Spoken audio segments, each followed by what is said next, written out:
ኤችቲኤምኤል ወይም ሃይፐርቴክስት ማርክአፕ ላንጉጅ የምንለው የአንድን ዌብ ፔጅ ይዘት ወይም የአንድን ዌብ ኮንተንት ስትራክቸር እና ምንነት የሚገልጽልን ነው።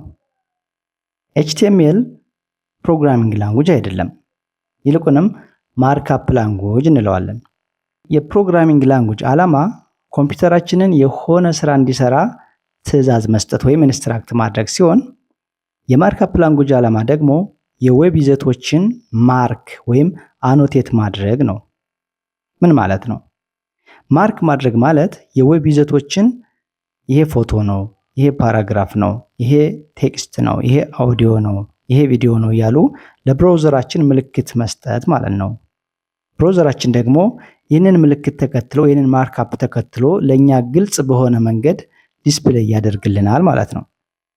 ስለዚህ ኤችቲኤምኤል ማርክአፕ ላንጉጅ ነው እንለዋለን። ኤችቲኤምኤል ይህንን የዌብ ኮንተንት ማርክ ለማድረግ የተለያዩ ኤሌመንቶችን ይጠቀማል። ከነዚህ ኤሌመንቶች መካከል ሄድ፣ ታይትል፣ ቦዲ፣ ኤች1 ወይም ሄዲንግ፣ ፒ ወይም ፓራግራፍ፣ ኢሜጅ፣ ፉተር እና በጣም ብዙ መጥቀስ እንችላለን። እያንዳንዳቸውን በዝርዝር ወደፊት እንመጣባቸዋለን። ለምሳሌ ይህንን የኢትዮ ቴሌኮም ፖርታል ተመልከቱ። ይህ ፖርታል ለእኛ በትክክል ዲስፕሌይ ሆኗል። እዚህ ጋር እንደምናየው ሎጎ አለው፣ እዚህ ጋር ቴክስት አለ፣ እዚህ ጋር ፓራግራፍ አለ። ስለዚህ ኤችቲኤምኤል ምንድነው የሚያደርግልን? ብራውዘር ጋር ከመድረሱ በፊት ማርክ ነው የሚያደርግልን። ለምሳሌ ይህንን ሎጎ እዚህ ጋር እንደምታዩት አይኤምጂ በሚለው ኤሌመንቱ ኢሜጅ እንደሆነ ቀድሞ ነግሮታል፣ ወይም ደግሞ አኖቴት ማርክ አድርጎለታል። እዚህ ጋር የምታዩት ባይ ዶሜን የሚለውን ኢንስፔክት ብናደርገው እዚህ ጋር ፓራግራፍ እንደሆነ አስቀምጦለታል በፒ ኤሌመንት። እዚህ ጋር ኦፕኒንግ እና ክሎዚንግ ታግ ተጠቅሞ ባይ ዶሜን ብሏል። ስለዚህ የቴክስት ፓራግራፍ መሆኑን ቀድሞ ነግሮታል ማለት ኤችቲኤምኤል ለብራውዘሩ።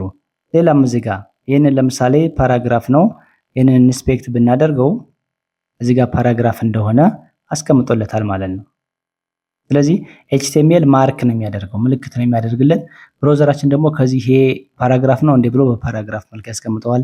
ፎቶ ከሆነ በፎቶ መልኩ ለኛ ጥሩ በሆነ መንገድ ያስቀምጥልናል ማለት ነው እንጂ እንዳጠቃላይ ብራውዘር በመጀመሪያ የሚቀበለው ከሰርቨር የሚያገኘው ሪስፖንስ እንደዚህ አይነት ነው።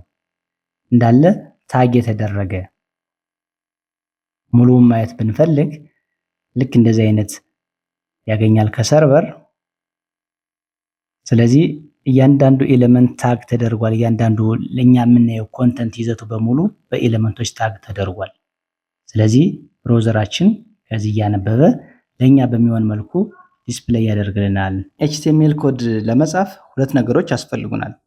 አንደኛው ብራውዘር ነው፣ ሁለተኛው ደግሞ ኤዲተር።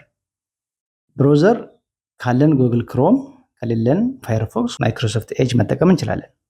ኤዲተር በዲፎልት ኮምፒውተራችን ላይ ተጭኖ የሚገኘውን ኖትፓድ መጠቀም እንችላለን፣ ወይም ሰብላይም መጠቀም እንችላለን። ግን እኔ የምጠቀመውና ሪከመንድ ማደርገው እናንተንም ቪኤስ ኮድ ብትጠቀሙ ነው። ቪኤስ ኮድ ዳውንሎድ ለማድረግ ደግሞ ከፈለጋችሁ እና ከሌላችሁ code.visualstudio.com የሚለው ጋር ገብታችሁ ቀጥታ ዳውንሎድ የሚል ሊንክ አለ። እዚህ ጋር ዳውንሎድ የሚል በተን አለ። እሱን ክሊክ አድርጋችሁ ታወርዳላችሁ ማለት ነው። ለመጫንም የሚያስቸግር ነገር የለውም። ኢንስቶል ብሎ ኔክስት ማድረግ ነው። እኔ አንድ ጊዜ ዳውንሎድ አድርጌ ስለጫንኩኝ ድጋሜ ዳውንሎድ አላደርገውም። አንዴ ከጫናችሁት በኋላ ቪኤስ ኮዳችሁን ታስነሱና በመጀመሪያ የምታደርጉት ኤችቲኤምኤል ኮድን ስንጽፍ ፎርማት የሚያደርግልን በትክክል ፎርም የሚያስይዝልንን ኤክስቴንሽን እንጭናለን። ኤክስቴንሽኗን ለመጫን እስከ ግዴታ አይደለም፣ በነገራችን ላይ ኤክስቴንሽን መጫን ግዴታ አይደለም፣ ግን ሁለት ኤክስቴንሽኖችን ብንጭን ጥሩ ነው። አንደኛው ኮዳችንን ፎርማት የሚያስይዝልን በትክክል ኢንደንቴሽንን ጠብቆ እንዲቀመጥ የሚያደርግልን ነው።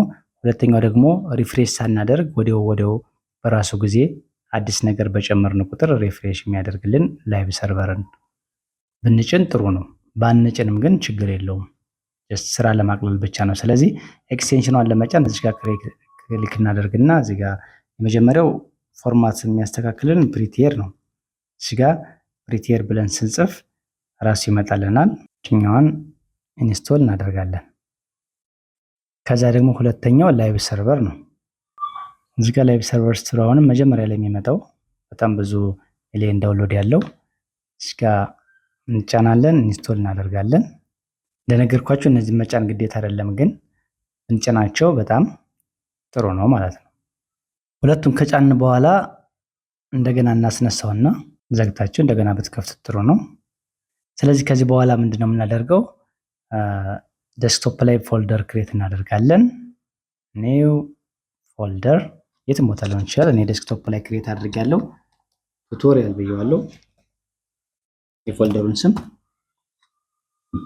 ዘን እዚህ ውስጥ ነው ከዚህ በኋላ ኤችቲኤምኤል ኮዳችንን ስንጽፍ ፋይሉን የምናስቀምጠው እዚህ ውስጥ ነው።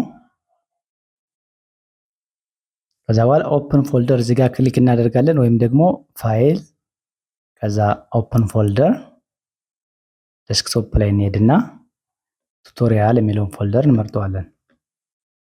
ስለዚህ የመጀመሪያ ፋይላችንን ክሬት ለማድረግ እዚች ጋር ኒው ፋይል ፎልደር ስንፈልግ ኒው ፎልደር ይለናል። አሁን ፋይል ነው ክሬት ማድረግ የፈለግኩት ኤችቲኤምኤል ፋይል።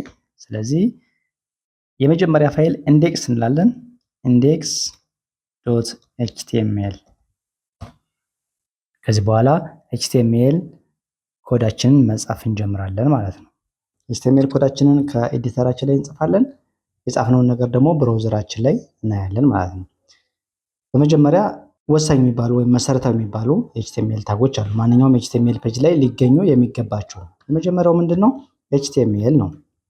ኤችቲኤምኤል ኤሌመንት፣ ከዛ ሄድ ኤሌመንት አለን፣ ከዛ ደግሞ ቦዲ። ማንኛውም ብራውዘራችን ላይ የሚታይ ነገር ተጽፎ የሚታይ ነገር በሙሉ እዚህ ቦዲ የሚባለው ከዚህ እስከዚህ ባለው ውስጥ ነው ማለት ነው የሚጻፈው። ስለዚህ ቦዲ ላይ የሚጻፍ ነገር በሙሉ ብራውዘር ላይ ይታያል ማለት ነው። ብራውዘር ላይ የማይታይ ነገር ግን ስለኛ ዌብ ፔጅ ስለምንጽፈው ኤችቲኤምኤል ፔጅ መረጃ የሚሰጥልን ምን አይነት ካራክተር እንደሚጠቀም ማለት አማርኛ ነው፣ አማርኛ ሌተሮችን ወይም ኢሞጂ ነው፣ ማቴማቲካል ሲምቦል ነው፣ ጀስት እንግሊዝኛ ሌተር ነው ምናምን የሚለውን በሙሉ መረጃ የሚሰጥ ሌላ ካስኬድ ኢንሰርሽን ወይም ሲኤስኤስ ፋይሎችን የተጠቀምናቸውን የምናያይዝበትን ወይም ደግሞ ሌላ ሞባይል ሬስፖንሲቭ እንዲሆንልን ታይትላችንን የፔጁ ታይትል ወይም ርዕሱ ምን እንደሆነ ምናምን የምንገልጽበት እዚህ ጋር ይቀመጣል ማለት ነው። ስለዚህ እነዚህ የምታያቸው ኤሌመንቶች በሙሉ ኦፕኒንግ ታግ አላቸው፣ ክሎዚንግ ታግ አላቸው። ሄድም ጋር ብትመጡ ኦፕኒንግ ታግ አለው፣ ክሎዚንግ ታግ አለው።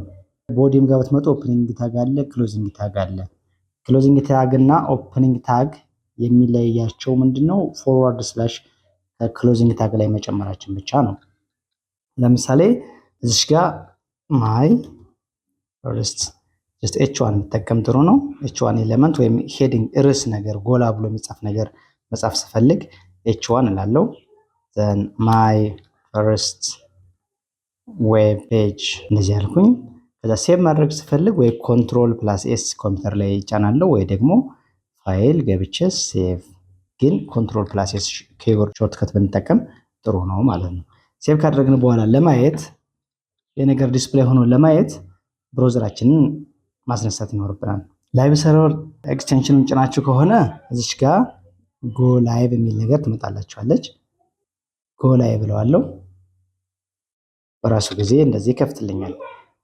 ላይቭ ሰርቨር ካልጫናችሁ ግን ምንድነው የምታደርጉት? ዴስክቶፓችሁ ጋር ሄዳችሁ እኔ ዴስክቶፕ ላይ ፋይሉን ሴቭ ስላደረኩት ማለት ነው ይህን ከፍተውና ይችነችን የፋይል ራይት ክሊክ አድርጌ ኦፕን እለዋለሁ። ተመሳሳይ ነገር ነው የሚከፍትልኝ።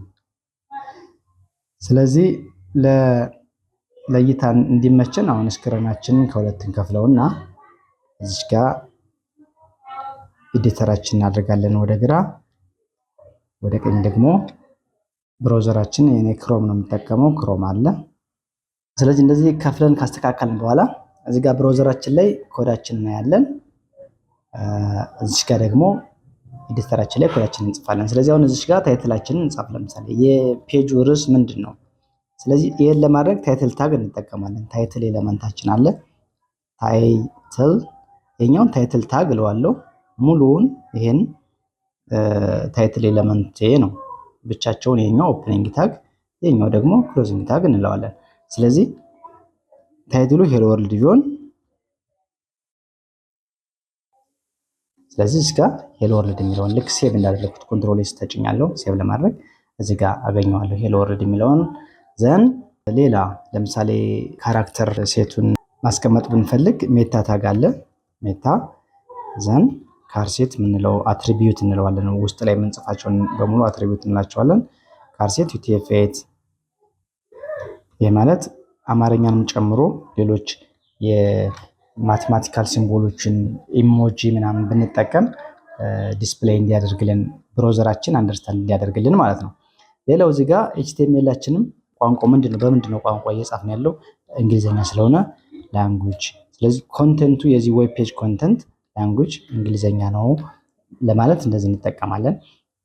ስለዚህ ከነዚህ መሰረታዊ ኤሌመንቶች በተጨማሪ አንድ የኤችቲኤምኤል ኤሌመንት ያልሆነ ነገር ግን የትኛውን ኤችቲኤምኤል ቨርዥን ወይም ስታንዳርድ እየተጠቀምን እንደሆነ የምንገልጽበት ስፔሻል ታግ አለ። እሱ ደግሞ ዶክ ታይፕ እንለዋለን። ስለዚህ ዶክ ታይፕ ኤችቲኤምኤል ብለን ማንኛውም ፔጅ መጀመሪያ መስመር ላይ ብናስቀምጥ ጥሩ ነው ማለት ነው። ስለዚህ ቫሊድም የሚሆን የኛ ዶክመንት ቫሊድ የሚሆን ይህንን ስናስቀምጥ ነው ማለት ነው። ስለዚህ ይህንን ይመስላል። አሁን ጀስት ቤዚክ የሆኑ የኤችቲኤምኤል ታጎች እነዚህ ናቸው። በቀጣይ ቪዲዮ እያንዳንዱ ኤሌመንት እነዚህንና በጣም ብዙ አንድን መሰረታዊ የሆነ ዌብ ፔጅ ለመስራት ዌብሳይት ለመስራት የሚያስፈልጉንን ኤሌመንቶች በሙሉ ዲስከስ እናደርጋለን። ሀሳብ እና አስተያየት ካላችሁ ኮሜንት ሴክሽን ላይ ያስቀምጡልኝ።